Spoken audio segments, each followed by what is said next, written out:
I'm an American standing in Moscow, Russia, at a mass grave site that is built to honor the fallen soldiers in the Great Patriotic War. You would know that as World War II. Tucker Carlson has just made his second visit to Moscow. So we are, unbeknownst to most Americans, in a hot war with Russia. Trump is about to relieve Biden of his presidential duties. Joe Biden's weakness and incompetence has brought us to the brink of nuclear war. And the experts are telling us we're as close as we've ever been to nuclear war. Are you scared of nuclear war?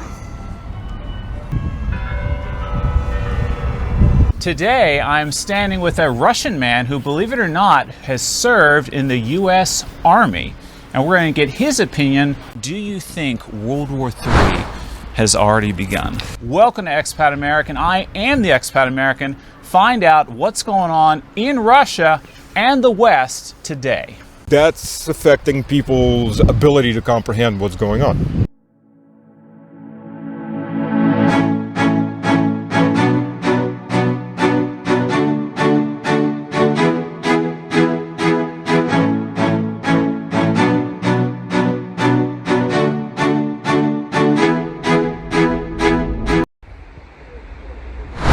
I want you to intrigue our audience that doesn't know this place. What can you tell them in a nutshell so that they will go and learn more to give this place its due respect? All right, go ahead. What years of your life were you in the U.S.? That's why a lot of Westerners are starting to migrate to Russia. I absolutely agree with you. That's why I'm here. How are you a Russian who served in the U.S. military? That's pretty intriguing. And you ask also... You got a police presence. Yeah, demonstration. It wasn't because I was from the Soviet Union, it's because I was Russian from the Soviet Union. And you can't hide that because your nationality, your faith, everything's written down. So you're not going to hide it. They're going to see it anyways.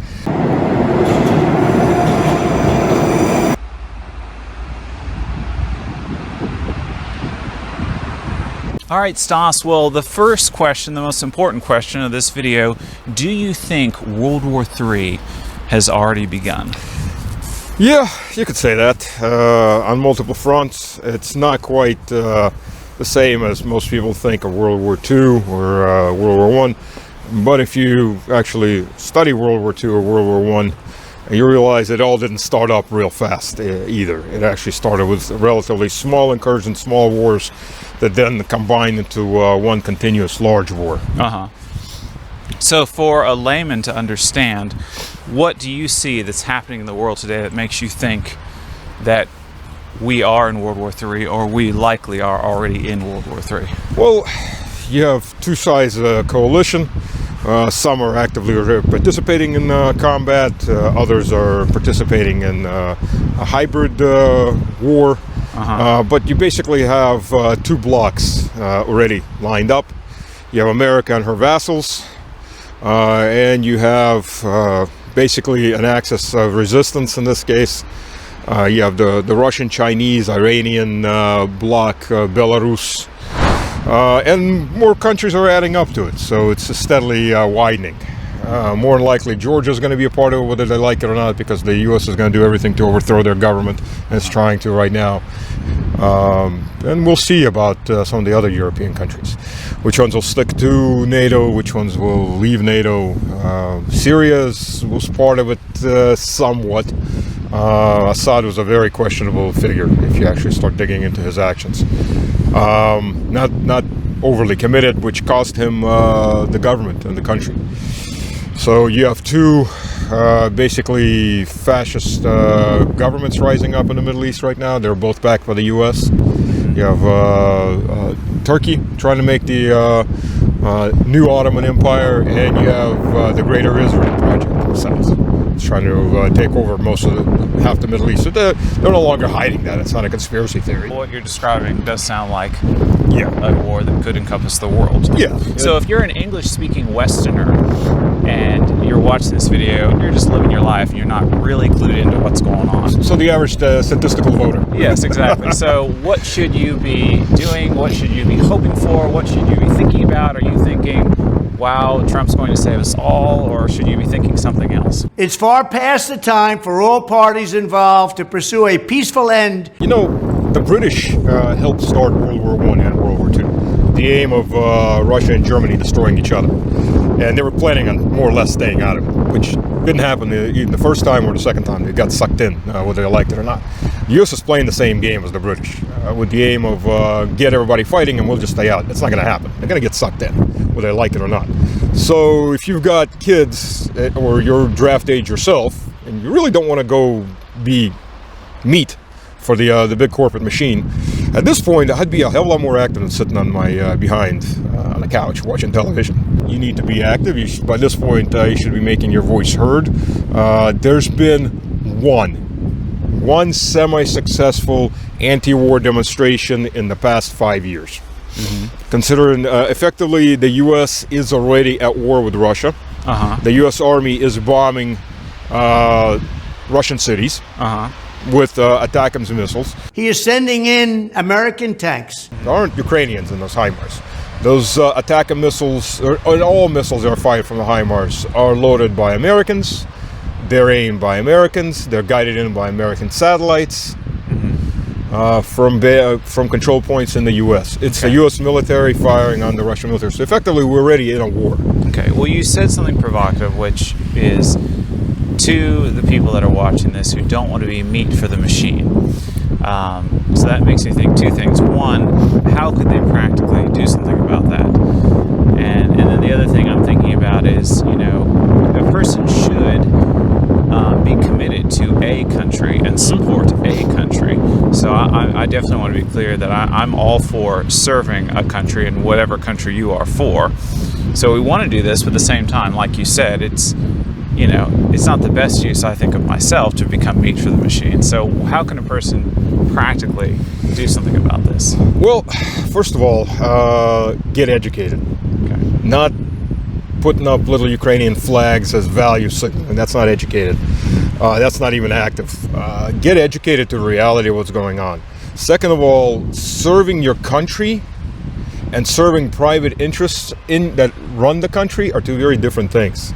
By the U.S. Constitution, the U.S. military is only allowed to fight in self-defense or open fire if there's an imminent chance of attack without a declaration of war.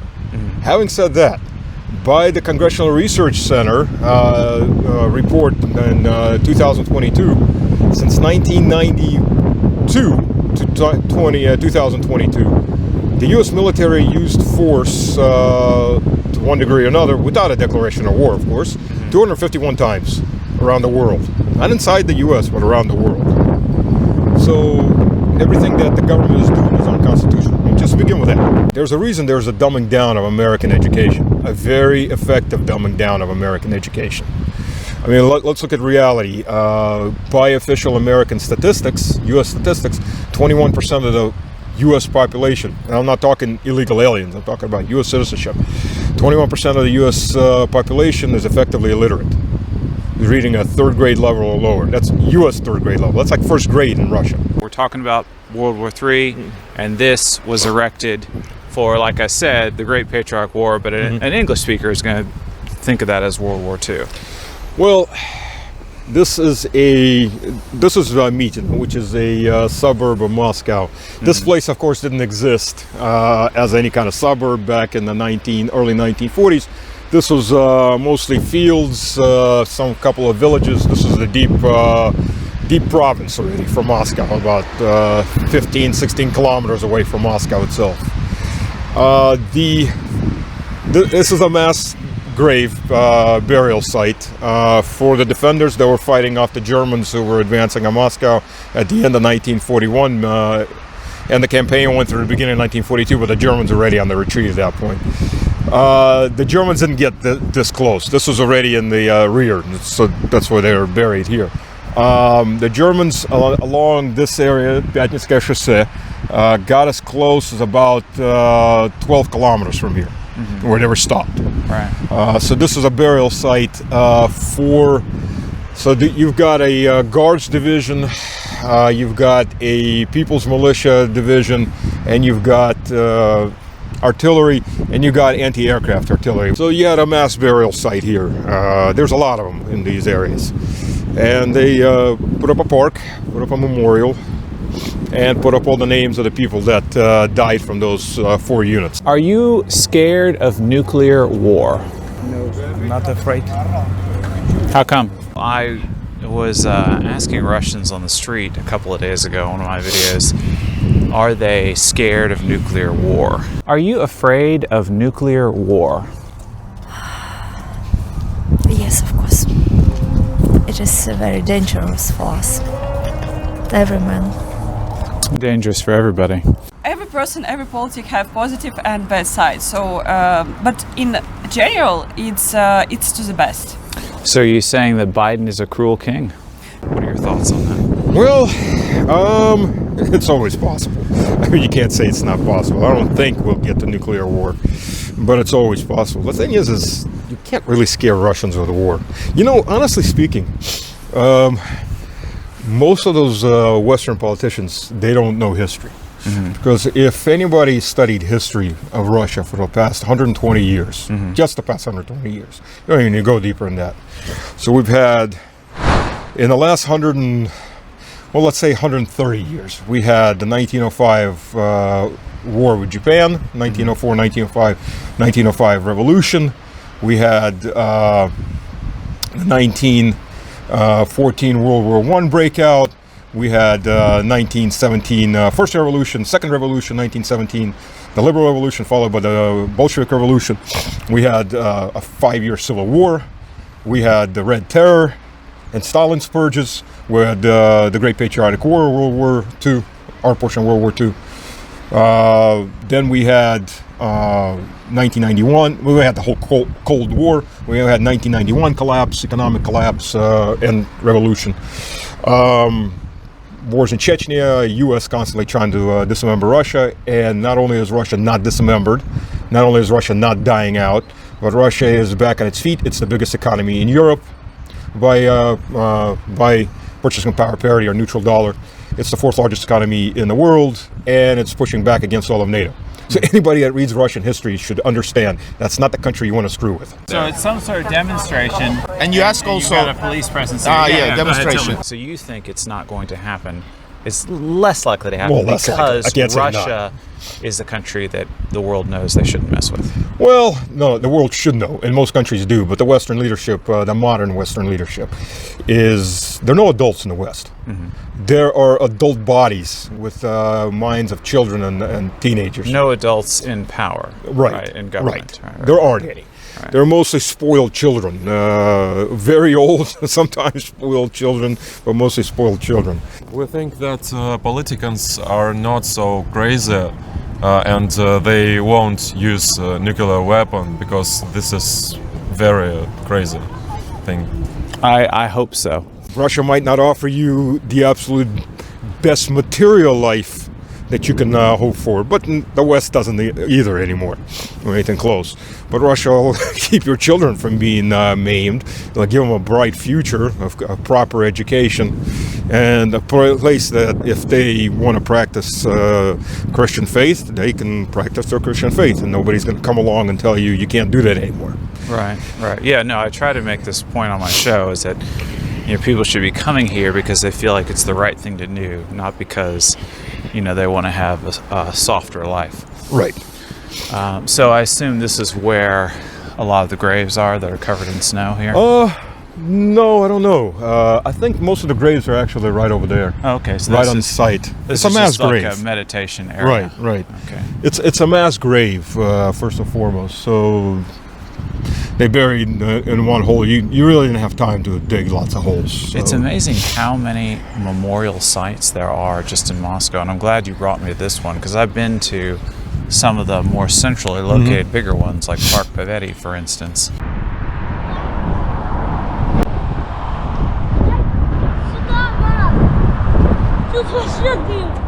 I'm an American standing in Moscow, Russia, and behind me are the freshly Russian-captured American, French, German tanks and military equipment.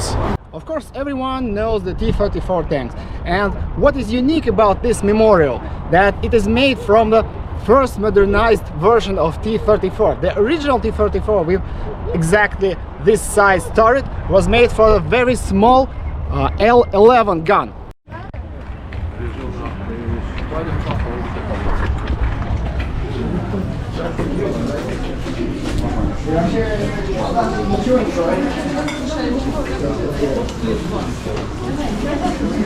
Here in the back of the park, there are even more Russian-captured tanks and military equipment, German from World War II. But I've actually never been out to this one. And I see they even have a church over here, like a little prayer building. More like a shrine, but yeah. Okay. It's, you know, sad to say, in central Moscow, there is a park that's built on top of a military cemetery. The Bolsheviks took down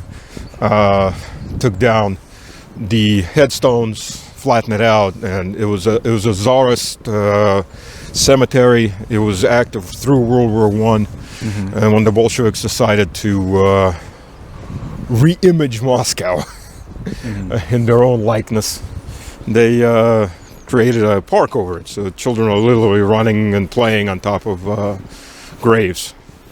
Wow. And most people didn't know about it until recently, because that was removed from records. That's sad. It is. It is. How are you a Russian who served in the U.S. military? That's pretty intriguing. How am I Russian? Because my parents made me.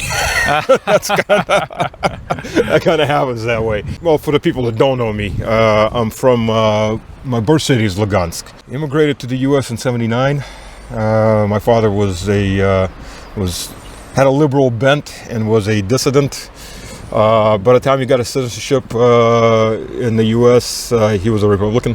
Oh, okay. So, liberalism, and this is liberalism back in the 70s and 80s. Liberalism, not the insanity of today. Yes. But it's better on paper than in reality. So, and then, I grew up in the South.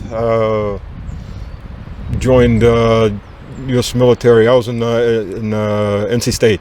So I went into RTC, enlisted in the Guard, then went active duty. Spent 11 years under arms. Wow. So gave up, refused major's rank. So I was captain promotable. Got up to, was about a month out from getting a major's rank, and I turned it down. And I did a lot of it for political reasons. And I'd faced some amount of racism based on my nationality in the military. Oh, really? I did that. They wouldn't take me into the military intelligence because I was Russian. In fact, the colonel that was choosing lieutenants, as I was a cadet, told me where I could go shove it, so many words. Yeah, that was nice and shocking. They wouldn't allow me to try out for special forces either because I was Russian. I was a captain at this point, so I was told in so many words that we got enough Russian speakers and we don't need Russians. So, okay, fine. But no, the reality of it, the main thing that changed my views on things was when I was in Dragon Brigade, which is 18th Airborne Corps headquarters. Was at that point, I think they've reorganized since then, but it was the rear headquarters. But rear headquarters, front headquarters, they all get intermixed. It's 18th Airborne headquarters. And I was a captain, I was a staff officer, and except for the 3 months or so we were preparing the attack on Baghdad for the incursion into Iraq. The entire time, the rest of the time, every scenario we worked out, every exercise we did was against the Russian army. It was all time planning a war against Russia. And it wasn't just that they started it again, they never stopped. It's just in 1999 they figured out too is that Russia wasn't collapsing, wasn't going to die on its own. So yeah, that was didn't feel right. Planning a war against my own people. My contract ran out when I finished everything up. I left. Okay. So, and taking major's rank would have extended my contract another 3 years automatically. So I didn't want to be a part of it anymore. You must have an American accent, though. Well, an American accent? No, it's more a Southern accent. So is it fair to call you a Russian redneck? No, I'm not a redneck. proper Southerner. Well, Southerners aren't rednecks. You're a necessarily. Russian. You're a Russian rebel. Well, I'm not a rebel in Russia, but I'm. The South is my second homeland. So if I call you a Yankee, you will feel triggered. Yes. I am definitely not a Yankee. So if you're not from Russia or Moscow, you see those red flags? I was in Red Square the other day, and they were, they have what to me as an American looked like communist flags. But a lot of the comments were saying those are actually flags for the Great Patriotic War. They just happen to have the hammer and sickle on them because obviously it was the Soviet Union at that time. Well, they are communist flags because they were part of the communist, the Soviet flags. Soviet Union was never a communist country. Right. Is Russia communist? Is this a big deal? What does this mean? What's happening here? They're Soviet flags. They're Soviet victory flags that were carried. So yes, they're up and they're proper because that's the Great Patriotic War was with the Soviet Union, which is Russian, but still Soviet Union. Right, because I noticed in the comments some people like those flags and some people do not like those flags. Well, the flags are historic. Right. It's the same thing as when in the U.S. they're rewriting history and they're trying to take down the Confederate flag, the Confederate battle flag, and Confederate monuments. It's the same thing. It's trying to rewrite history or trying to chop off portions of history, right, and taking on people's culture with it. Right. So, because I am from Florida, so I grew up in a world where the Confederate flag was something people would argue about. Some people thought it was fantastic. Some people thought it was racism. What part of Florida? Tallahassee. You grew up in a city with lots of Yankees that come down there every year in a mass migration from New York and New Jersey. My father's family's from New York. So you go outside of Tallahassee or you go outside of Miami, and you're going to find that most of the people in Florida don't argue about the Confederate flag. They're actually quite for the Confederate flag. Very interesting. So, is Russia communist? Well, far from it. It's more capitalist, if anything. If you had to define it in those terms. Yes. Fort Bragg is now Fort Freedom. I mean, it's a lame name actually for a base. Yeah. I heard Trump wanted to change it back. Yeah, things like that. It's an insult. The reason those bases were named after Confederate generals was first and foremost to try to calm and unify the country back up. Say the South, we're not going to enslave you, even though those southern states were all military governorships for quite a while afterwards. But now it's basically that social contract is being ripped up. Right. And they've gone off that social contract. Okay guys, thank you so much for watching this video. This is actually a shorter version. If you want to see the whole thing, you can go to Telegram, where I've put all the clips that the YouTube algorithm would not allow here. Click like, subscribe, click the share button right now, interrupt my speech, send this to your friends. Click the box, see what happens next, which is going to be another video with me and this guy, but on his channel. And I want you to go over to his channel right now and learn more about him and subscribe there as well. Thank you so much for watching, and say a prayer and take his advice and get educated.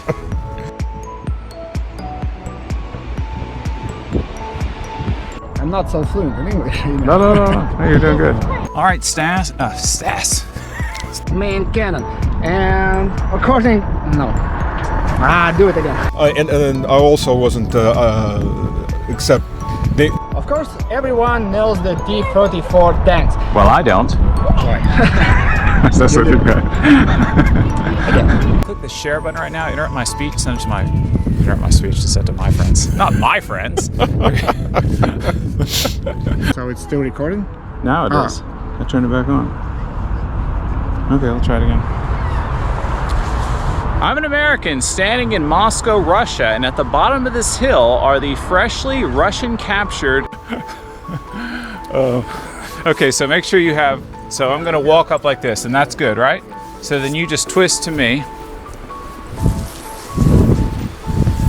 That is Pavel. So German. German. And now American. It's working. So maybe the sun is shining into the lens in some way and cutting it off. Because it's still running, it's still running, it's still running, it's still running. American, German tanks What's War going Museum. on? So weird. Standing in Moscow, Russia.